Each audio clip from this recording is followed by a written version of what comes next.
Sweden, the Netherlands, Turkey and Switzerland are the only European teams to ever reach the FIFA Under-17 World Cup finals on their debut, and only Switzerland went on to win the title. It's sport this morning on Channels Television. I'm Cecilia Omogbe. Coming up on the program, the Golden Eaglets seek a ticket in the final of the FIFA Under-17 World Cup today. And of course, they will be facing Sweden, 5 p.m. Nigerian time precisely. And one of the legends of the game, Kanu Owankwo, will share his experience of Japan 93 with us. And of course, the player is actually tipping to maybe take after him. The UEFA Champions League returns today, and for Real Madrid, Paris Saint-Germain, Atletico Madrid and Barcelona, they stand a chance of qualifying for the last 16 with 2 games to spare, only if they win their matches today. And the ATP World Tour Finals continues with Rafael Nadal and David Ferrer in action, while Novak Djokovic and Roger Federer battle for supremacy in Group B. These and more after this game between the Golden Eaglets of Nigeria and, of course, Uruguay. And Abu Dhabi, the venues for the 2 semi-finals.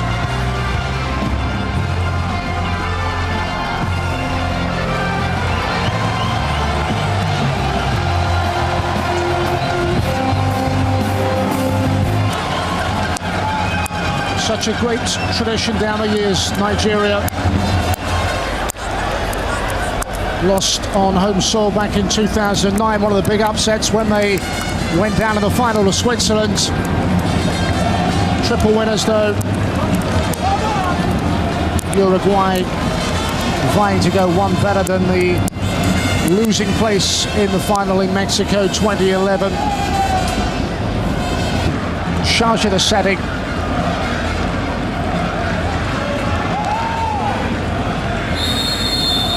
The place in the semi-final awaits the victors.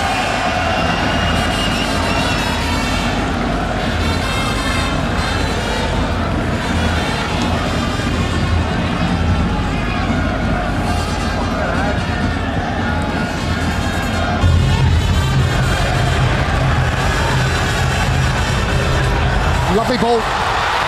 Wonderful finish. At their very best, Taiwo Awoniyi. First time, and finds the intended target. Perfectly weighted ball threaded through, and that is cause for celebration.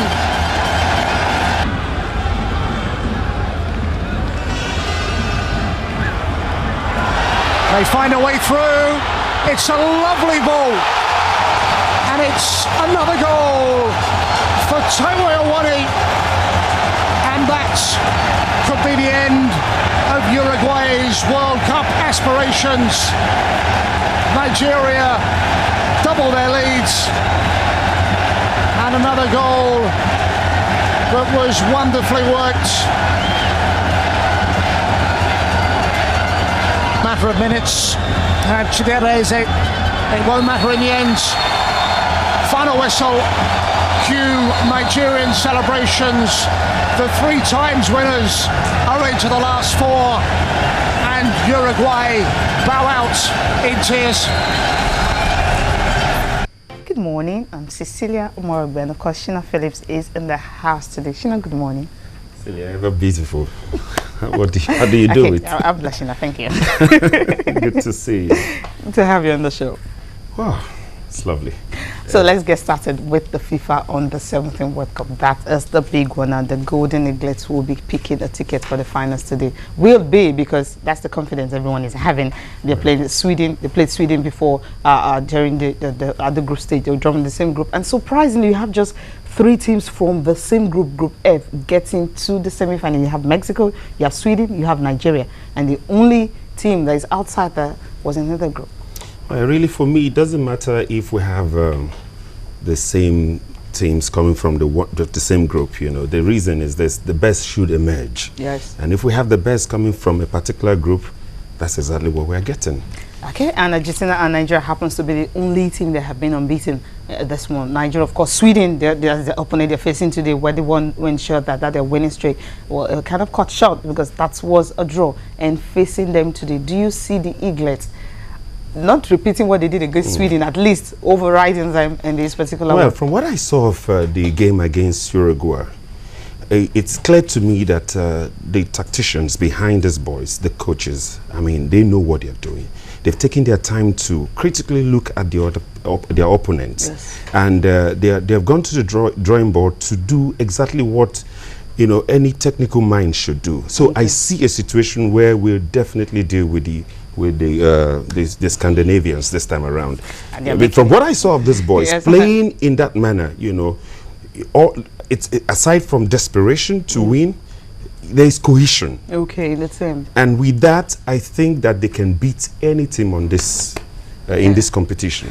Okay, and of course Sweden happens to be the opponent. That's the only team stopping them from getting to the finals. Of course, we just have the fixtures for today. You have Nigeria and of course Sweden playing, and the next one you have Argentina facing Mexico. That's another big one. So any of this team will definitely pick a ticket for the finals on November 8th. For the Golden Eaglets, you will say they are already home and dry. Sweden, Nigeria, of course, and Argentina and Mexico. You have, like I said, they have the three teams that were in the same group getting to the semifinals. It simply means that group was tough. Now Sweden, they're making their debut. We have other teams before that have made their debut, went on to get to the semi-finals. You have the Netherlands, of course, they were able to do that. You have the Sweden, of course, they were able to do that. But if you look at Switzerland, they were the only team that went on to win it. Okay, let's just look at the team campaign so far. Nigeria and Sweden. For Nigeria against Mexico, it was 6-1, and of course against Iraq, it was 4-1. Against Sweden, it was at the 3-all draw, and of course the game against Iraq ended 5-0.